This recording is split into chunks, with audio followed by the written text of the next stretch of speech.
కాకినాడ జిల్లా పిఠాపురం నియోజకవర్గం పరిధిలోని కొత్తపల్లి మండలంలోని కొత్తపట్నం, మాయపట్నం, సూరాడపేట, ఉప్పాడ తదితర ప్రాంతాలు అల్లకల్లోలంగా మారాయి. ఈ ప్రాంతాలపై సముద్రుడు ఉగ్రరూపం చూపిస్తున్నాడు.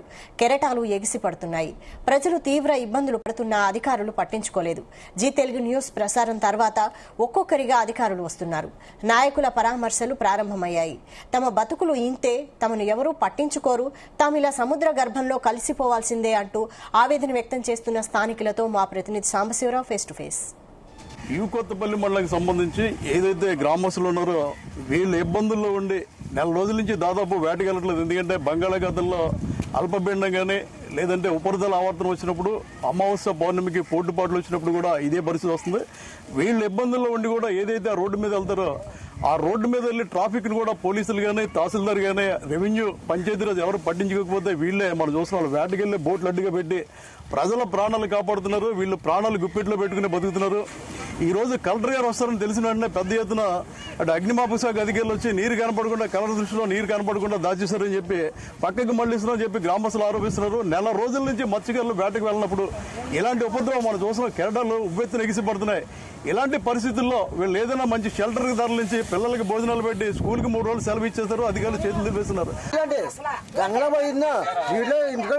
పిల్లలకి స్కూల్ సెలవు ఇచ్చారు, వాళ్ళు ఇబ్బంది పడుతున్నారు కదా. అదే వాళ్ళు కూడా చాలా భయం కదండి. ఇప్పుడు ఏదైనా బతుకుదని ఏదైనా అమ్మన్నా తల్లినా మా పిల్లలు బాగుంటుంది, మేము బాగుంటామని, మేము బాగుంటే పిల్లలు బాగుంటుంది.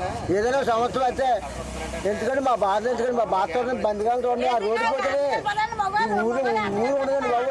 కొత్తపట్నం అది ఒక ఎంత ప్రళయం సముద్రం మీద వచ్చి ఊరి మీద పడినా కానీ ఒక కలెక్టర్, ఒక ఎంఆర్ఓ, ఒక ఆర్డీఓ అధికారులు ముందు వచ్చిన వారు ఎప్పుడన్నా మాకు ఏదైనా విపత్తులు జరిగినా ఏదైనా వచ్చినా సముద్రం ఏదైనా ముందు వచ్చినా కనీసం ఎమ్మెల్యే అయినా ఎంపీ అయినా ఎవరు కూడా మనకు అన్ని కనబట్టలే.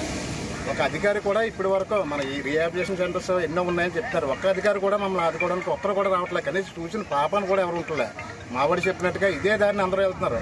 రోజుకి 10-20 మంది మేము చెట్టు దగ్గర ఉండి పడిపోయిన వాళ్ళని మేము కాపాడాలి. లేచి కింద పడిపోయినండి. నిన్న కూడా గర్భిణీవతి నిన్న కూడా పడిపోయింది గోతుల్లో. ఇవాళ ఇద్దరు పడిపోయారు. ఇలాంటి బాధల్లో కూడా కనీసం వర్మగారైనా ఒక మనిషే తప్ప ఈ ఉప్పాడకి ఏదొచ్చినా, మా కొత్తపట్నానికి ఏదొచ్చినా ఆయన తప్ప ఇంకెవరికి చెప్పుకున్నా ఆయనే చెప్పుకోలే, వచ్చినా ఆయనే రావాలి. ఇంకెవరు మనకి దరిదాపులో కూడా కనబట్టలే. దీన్ని మనం ఎంత చేసినా విపత్తు సెంట్రల్ గవర్నమెంట్ ఫండ్ 320 కోట్లు శాంక్షన్ అయింది. సెంట్రల్ గవర్నమెంట్కి రిపోర్ట్ అయ్యి పెట్టారు. కానీ అది వచ్చే వరకు ఈ గ్రామాలు ఉండవు. దీన్ని రిహాబిలిటేషన్ ఎక్కడన్నా పంపించి దీన్ని మనం ముందుకు తీసుకెళ్లి మన అందరూ తోడుగా ఉండి కలిసికట్టుగా ఉండి చేస్తే ఏ పనన్నా మనం సాధించగలుగుతాం. మీ రిపోర్టర్స్ కూడా మీరు కూడా చాలా సహకారం చేస్తున్నారు. ముందు కూడా మాకు కూడా వచ్చి మమ్మల్ని అందరినీ మీ ద్వారా గవర్నమెంట్ రిప్రజెంటేషన్ చేసి మనం అందరూ ఆదుకుని ముందుకెళ్దాం కోరుతున్నాం. సముద్రంలో కెరటాలు వచ్చినా మీరు చాలా బాధలు పడుతున్నారు. ఎందుకంటే మీరు బాధలు పడుతూ రోడ్డు మీద వెళ్ళే వాళ్ళని బతికిస్తున్నారు మీరు. ఎందుకంటే మీ పిల్లలు ఇక్కడ రోడ్డు గడ్డంగా పెట్టారు, ఎవరికి వెళ్ళకంటే బాబు చచ్చిపోతారని. ప్రభుత్వం మిమ్మల్ని పట్టించుకుంటుందా? రాత్రి ఒక గర్భిణీ స్త్రీ పడిపోయింది. ఏంటంటే పరిస్థితి? మొత్తం 9 పోరండి. మీకు అందరికీ 9 పోరండి. నేను గుండె ఆపరేషన్ చేయించుకున్నానని పెద్ద ఇరికేకలు వేసానండి. చచ్చిపోయారు బాబా, చచ్చిపోయారని. ఆ మగతన ఆడమనిషి కూడా కింద ఉండిపోతే బండి పైన ఉండిపోయిందండి. బాబా అని పెద్ద కేకలు వేసానండి. ఎరికేకలు వేసేస్తే వీళ్ళందరూ వచ్చేసారండి. ఒక 20 మంది కుర్రలు వచ్చేసి లైట్ వేసారండి. ఆ బండిలో మా దొడ్లు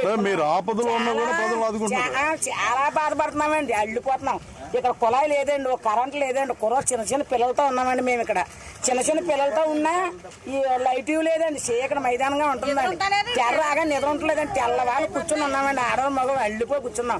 నాకు హార్ట్ అటాక్ వచ్చి అలా ఉండిపోయినండి. ఎందుకంటే నాకు గుండె ఆపరేషన్ చేయించుకున్నాను. దారి లేదండి, అసలు ఏమీ లేదండి. దారి మా బతకనా దారి లేదండి. 2 నెలలు పెట్టి మగవాళ్ళు ఇంటికాడ ఉంటున్నారండి. ఉంటున్నామా తెలండి. ఆటలు కూడా లేవండి. ఇన్నాళ్ళు రైలు పనులు ఉండేయండి. ఆ రైలు పనులు కూడా లేవండి. అసలు ఏ ఊరు వెళ్ళాలో అడుక్కున్నా మాకే అర్థమవుతుంది లేదండి. ఎక్కడికి వెళ్ళమండి? అదిగో ఇదిగో అంటున్నారండి. రోడ్లు ఏం చేస్తాం, అదేం చేస్తాం, ఇదేం చేస్తాం అని ఏది లేదండి. ఇంటింటికి వచ్చేసి దండాలు ఎట్టేస్తున్నారండి. దండాలు ఎట్టేసినా మమ్మల్ని పట్టించుకుంటుందండి. రోడ్డు ఎత్తలేదండి. ఈ బోర్డు తయారు చేశారు. తెరక బాగా వచ్చేసింది పొద్దున్న నీరంతానే. మీకు అమావాస్యకి పౌర్ణమికి సముద్రం ఇదే పరిస్థితి.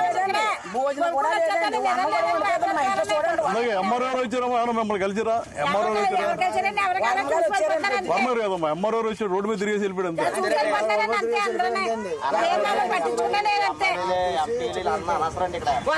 భోజనం కూడా వండుకోలేదండి. లేదండి అన్నం కూడా వండుకోలేదు అనజీరు పోలీసులే పరిగెడుతున్న పరిస్థితి ఉంటే స్థానికుల పరిస్థితి ఏంటి? ఇక్కడ మహిళలు కూడా అనారోగ్యంతో ఇబ్బంది పడుతున్నారు, కొంతమంది హార్ట్ పేషెంట్లు ఉన్నారు, అత్యవసర వైద్య సేవలు అయితే 108 అంబులెన్స్ కూడా వచ్చే పరిస్థితి లేదు. కానీ కలెక్టర్ గారు వస్తున్నారని కలెక్టర్ మెప్పు కోసం వీళ్ళంతా అడావుడి చేస్తున్నారని చెప్పి స్థానికులు చెప్పడం జరుగుతుంది. ఇప్పుడైనా ఉప ముఖ్యమంత్రి పవన్ కళ్యాణ్ తరఫున ఎవరైతే ఇన్ఛార్జ్ ఉన్నారో ఆయన వచ్చి ఇక్కడ పరిస్థితి చూసి మాకు ఏదైనా చేయాలని అడుగుతున్నారు. మాజీ ఎమ్మెల్యే వర్మ మాత్రం వచ్చారు, మాకు భరోసా ఇచ్చేళ్లారు. గతంలో కూడా కొంతమందికి ఇల్లు కట్టించి ఇచ్చారు. ఒక వర్మ తప్ప ఎవరు రాని పరిస్థితి ఇక్కడ ఉందని స్థానికులు చెప్తున్నారు. ఇప్పటికైనా జిల్లా కలెక్టర్ ఈ టైంలో వస్తే ఇక్కడ పరిస్థితి ఎలా ఉందో నాకు అర్థమవుతుంది. సాయంత్రం ఎప్పుడు వస్తానంటున్నారు, అప్పటికి మొత్తం నీరు లాగేస్తుంది. ఎందుకంటే అమావాస్య వెళ్ళిపోయి 5 రోజు వస్తుంది కాబట్టి కలెక్టర్ గారు నీరు వచ్చినప్పుడు ఎందుకు రావట్లేదు? తహసీల్దార్ కూడా ఎందాక వచ్చారు, బయట తిరిగేసి వెళ్ళిపోయారు. మేము ప్రజల ప్రాణాలు కాపాడడానికి రోడ్డు మీద ఏదైతే పోలీసులు పెట్టి ఉన్నాయో మేము తీసుకొచ్చి పెట్టాం తప్ప కనీసం ప్రయాణికులు కాపాడే చేయట్లేదు. మన స్కూల్ సెలవులు ఇచ్చి పిల్లలు కూడా భయంతో గడుపుతున్న పరిస్థితి ఉంది. ఇప్పటికైనా అధికారులు స్పందించాలి, న్యాయం చేయాలి. ఇక్కడ కరెంట్ లేదు, అదేవిధంగా రోడ్లు లేవు, డ్రైనేజ్ లేదు, వర్షం వస్తే తలదాచుకునే పరిస్థితి లేదు. ముఖ్యంగా తుఫాన్ షెల్టర్కి తాత్కాలికంగా తరలించి వీళ్ళందరికీ భోజన సౌకర్యాలు ఏర్పాటు చేయాలని, నెల రోజుల నుంచి వేటకి వెళ్ళలేదు కాబట్టి కుటుంబం గడవడం కష్టం కాబట్టి ఆర్థిక సహాయం చేయాలని కూడా కోరుతున్నారు. ఆ దిశగా కలెక్టర్ ఏదైతే వస్తారో ఆయన చర్యలు తీసుకుంటారని ఆశిద్దాం. సాంబశివరావు, జీ తెలుగు న్యూస్, కొత్తపల్లి నుంచి.